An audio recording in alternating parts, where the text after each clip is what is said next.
Confidence, confidence, confident. I can be confident, confidence, confidence, confident. I can be confident at work. Hello and welcome to the Confident Work podcast. I'm your host and your confidence coach, Anna Manning. And today we are continuing our series all about how to feel more confident public speaking. So usually I would say listen to these podcasts in any old order that you fancy. But today I would say if you haven't already listened to episode 1, which was last week's episode, go back and give that one a listen before you start here. Because in that episode 1, we were looking at understanding why public speaking is so hard for some of us and what's happening in our brains and our bodies when we're super nervous, when we're panicking, when we're freaking out. The other 2 foundations were about dropping the judgment and accepting it is hard for me now, or it is terrible for me now, or I am swerving it right now, and that's the way it is. And the last foundation was about not being so self-critical. So cutting the trash talking, cutting the heckling that might be going on in your mind right now. So there are the foundations that I think everybody needs. And today we're going to go detective. We're going to be spotting what actually happens for you very personally and very specifically underneath the surface. Because as well as understanding the general patterns and the general foundations, I think you need to understand yours. And for most people, maybe you included, you might feel like you're really intimately acquainted with what this feels like for you and what happens for you. But for the most part, when I sit down with a client and I talk to them, it turns out during the course of the conversation that there are all kinds of things lurking just below the surface that they weren't really aware of until somebody asked them the question.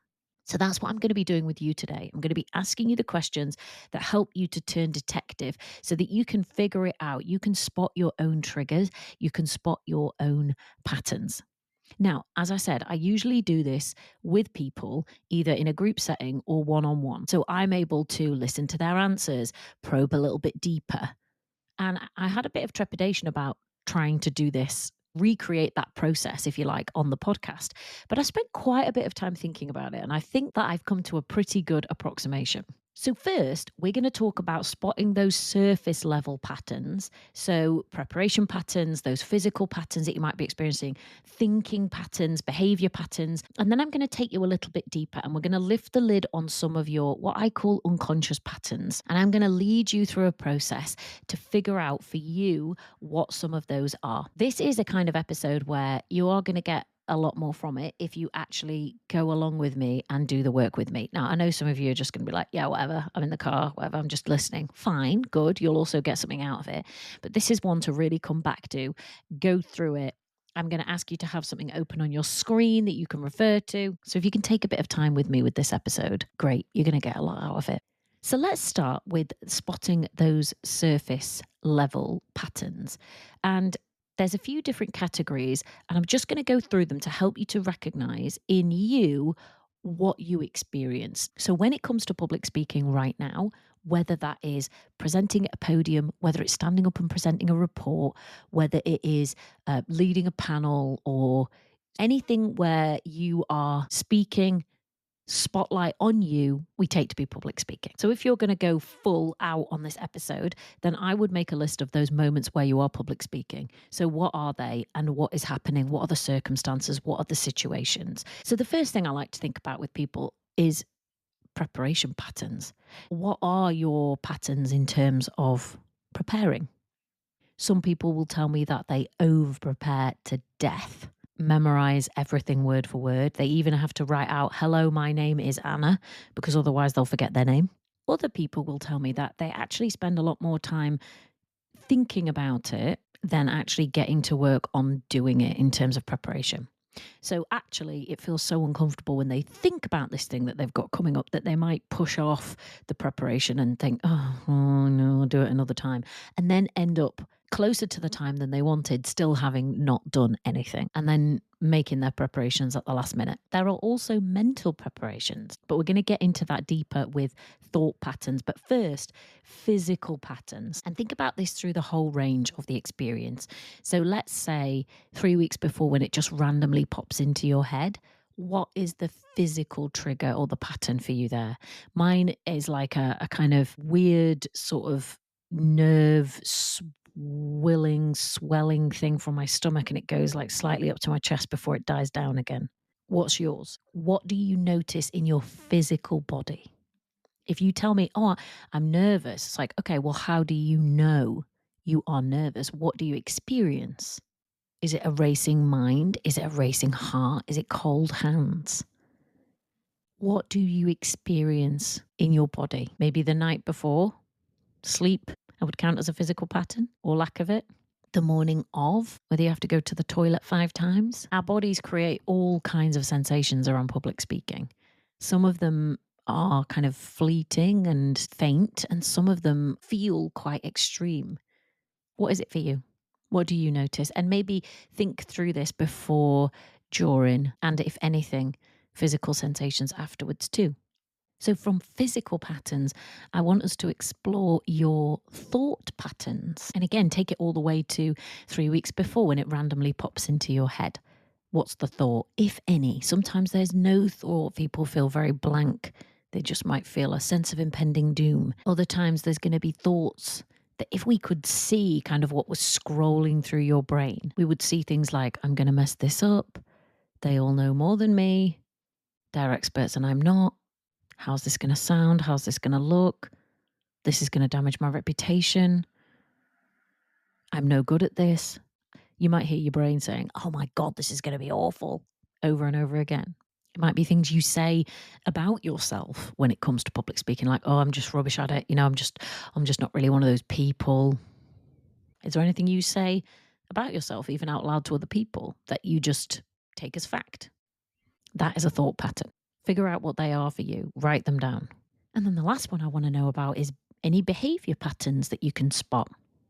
So for some of you, that might mean you swerve the opportunity completely. If you possibly can, you will avoid any kind of public speaking. It might mean that you are not applying for the next promotion or for a more senior level job because you know it's going to include more presenting, speaking in front of big groups, etc. And then if you're saying yes, or you don't have a choice, what other patterns do you see?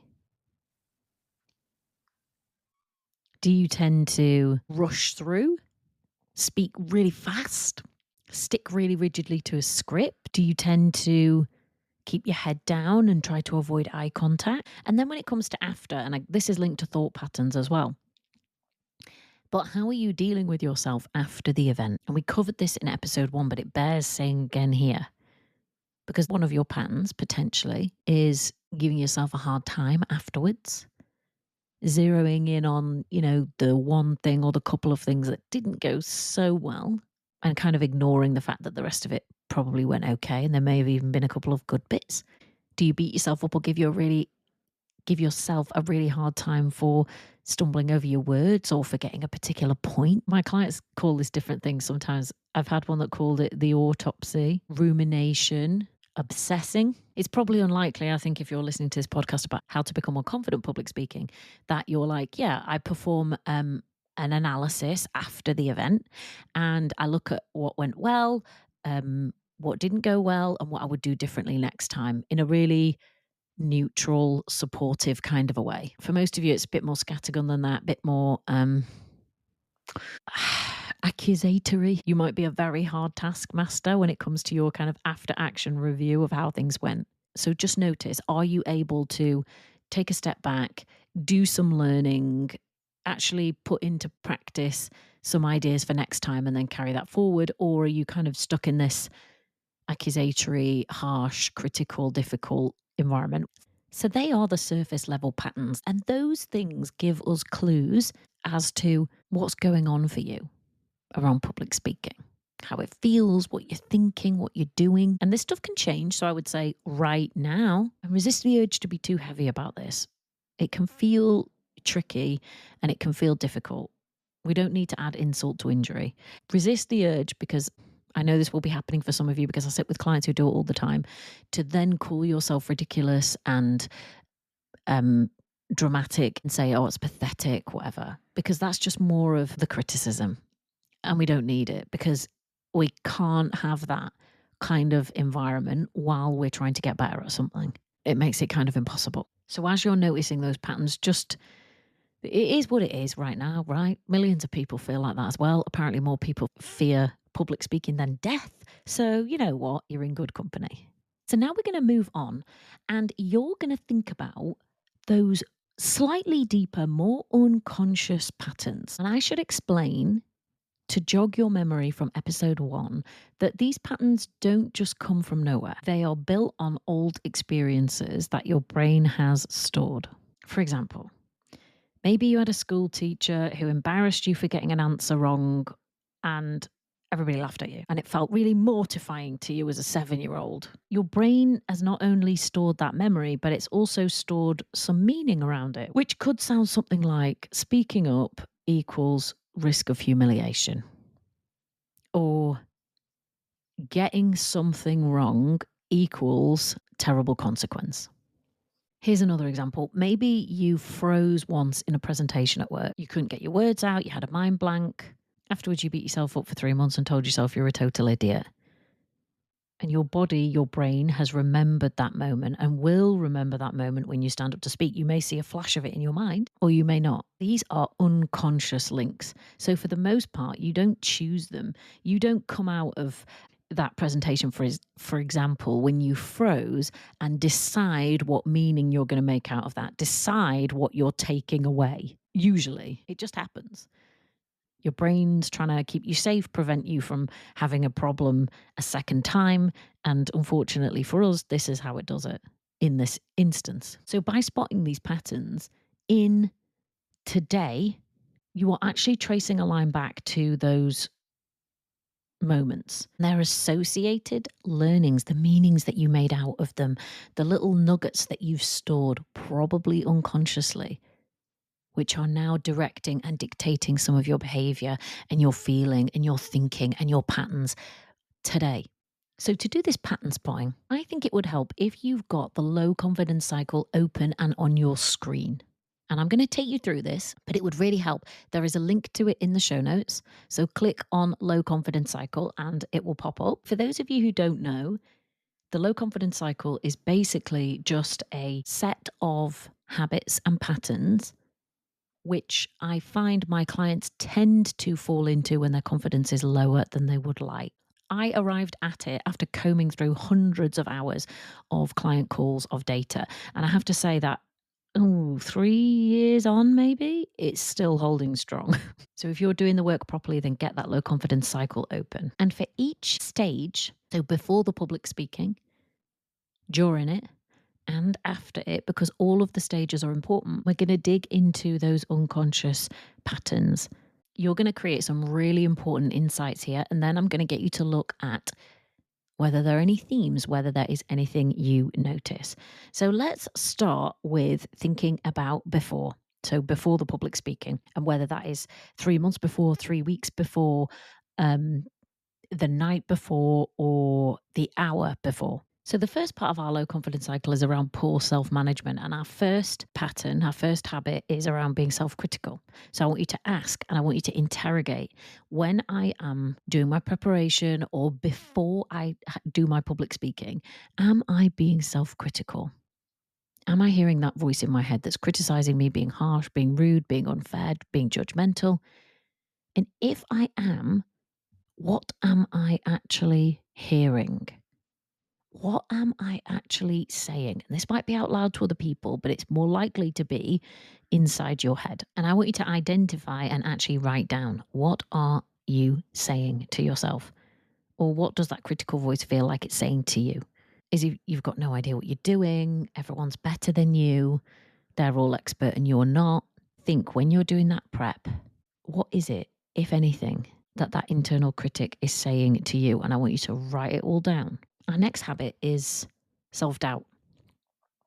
So as you're doing that preparation, again, ask yourself, am I doubting myself here? Am I doubting my expertise? Am I doubting my knowledge? Am I doubting my ability? Am I doubting whether I should even be in this job? You probably have some doubts. What are they? Write them down. The next area is around people's perceptions. So, in a low confidence cycle, there might be an over focus on other people's perceptions. So, let's find out, is there any concern or worry for you around other people's perceptions? What are they going to be thinking? What are they going to say? How is this going to land? Is this dangerous to my reputation? Will they not want to work with me after this? Will they think that I'm not good enough to do my job or I shouldn't be this senior? What is it that you think will be in other people's heads? It may or may not be in people's heads. We don't know. But a lot of what I see around this focus on other people's perceptions, and of course, you are being perceived by other people, and they may, yes, have opinions about you because you're standing up and talking to them. So that's when this one can really come into the spotlight. But what is it that you've beamed into their head and you're assuming that they're thinking? Write that down. Our next area on the low confidence cycle is around having unrealistic standards. And this can be a real problem when we're public speaking. And especially when we're trying to improve, when we're trying to get better at it. Our standards may be really unrealistic. So, our first point around standards is, what is my expectation when I am public speaking? When I'm talking to people in a meeting, when I'm at a podium, what is my expectation? Is it that every moment and every second will be perfectly scripted, rehearsed, and delivered? I will not waver. I will not stumble. I will not lose a word, miss a point. It is perfection or nothing. And I'm hamming it up, right? But this is to get you to think about what your standard actually is, because sometimes when my clients actually look at it, they're pretty horrified. They're like, wow, that's a lot of pressure and probably unachievable for anybody. So you want to figure out, what standard are you holding yourself to? What is your expectation for you around how this goes? And specifically, I want you to think about your level of tolerance for failures and mistakes. So that is the second point on that low confidence cycle around unrealistic standards. We are going to have failures. We are going to have mistakes. We're going to have moments where we mess up, where it's not perfect. That happens to me in every single thing that I deliver. Workshops, trainings, keynotes. I have never given what I would consider to be a flawless performance, because I just don't think that life is like that. And I'm okay with that. But you may have that expectation on yourself that any mistake or any failure or any gaffe or any moment where you lose the plot or lose your words, or look like you're shaking a little bit or you start sweating, you may have it that any moment like that is utterly unacceptable. And I'm not saying that there isn't expectation on you and there isn't external as well as internal pressure on you. Yes, there well might be. But we just want to get clear on, what is your expectation? And if it's flawless or nothing, you want to know that. The last part of this area around unrealistic standards is comparison, the potential for comparison. So think, am I doing any of that? Am I doing any comparing? Am I thinking, oh, well, that guy who goes on before me, he's always really good. He makes people laugh. He looks really confident. Or are you thinking, oh, her and my team, she just is really on it. She's really articulate. She just never seems to struggle. This can be going on quite subtly in your mind, but if it is, you want to know what comparisons you are making and when, because usually it will be a negative comparison.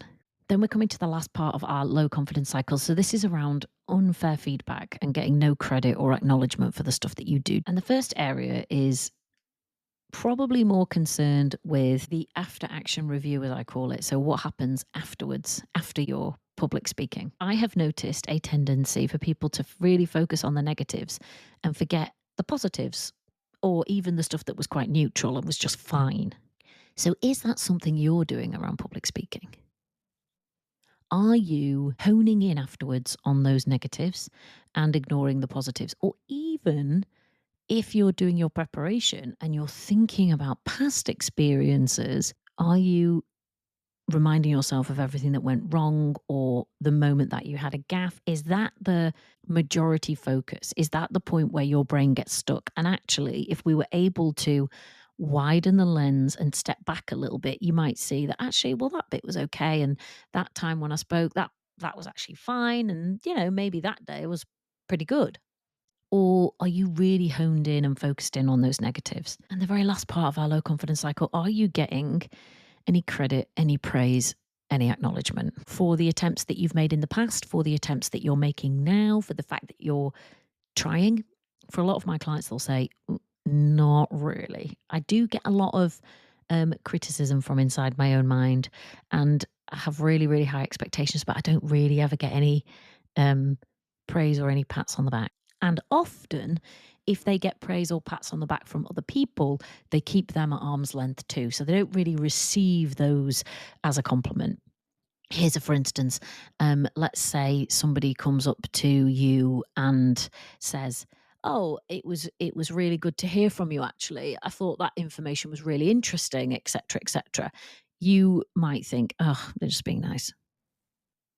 They probably just don't have the heart to tell me that they thought I was boring, or there was that bit in the middle where I messed up." You might be laser focused on that.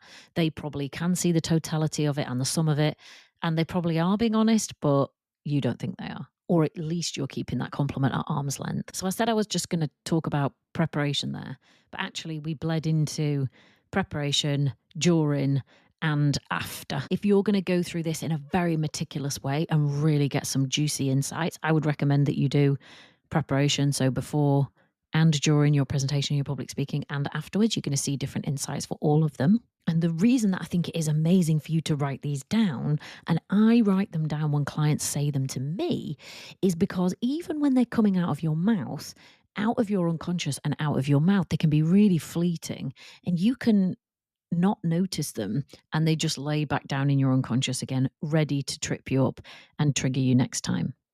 So I'm going to recommend that you write all these down, because you can then do what I recommend you do next, which is look at what the themes are. You've got some really important insights if you've done this exercise.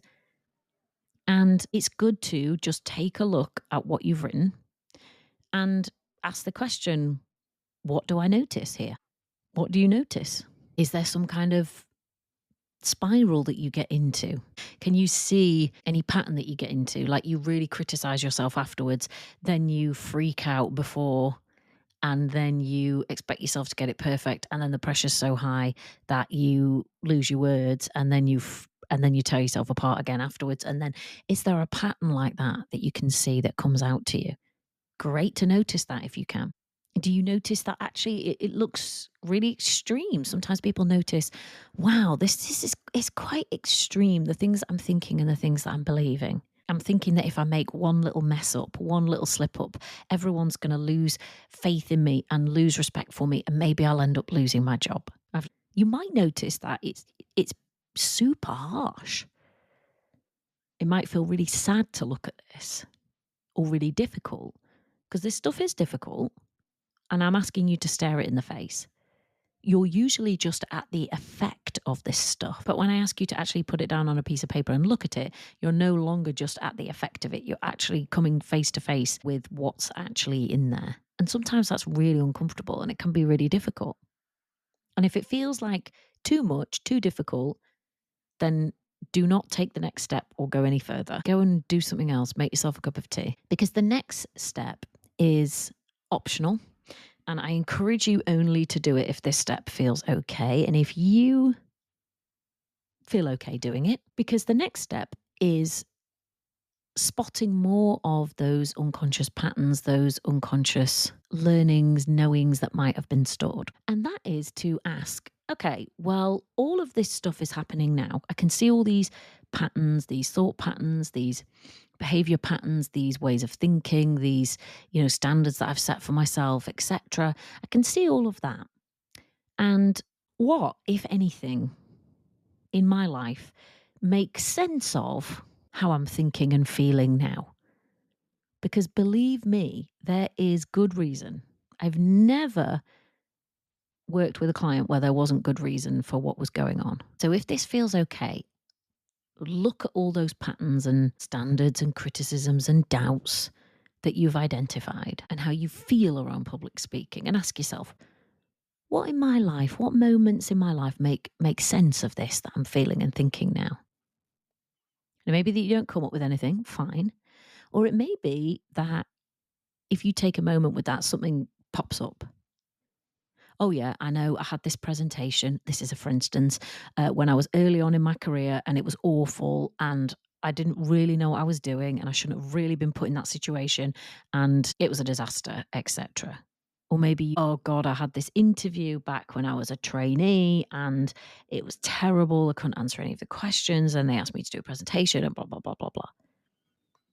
It may be that you're going even further back and saying, oh God, I stood up in front of people at school and it was mortifying, or I just couldn't remember my words, or everybody laughed at me, or the teacher criticized me. Hell, maybe it was even when you were in the nativity play in primary school.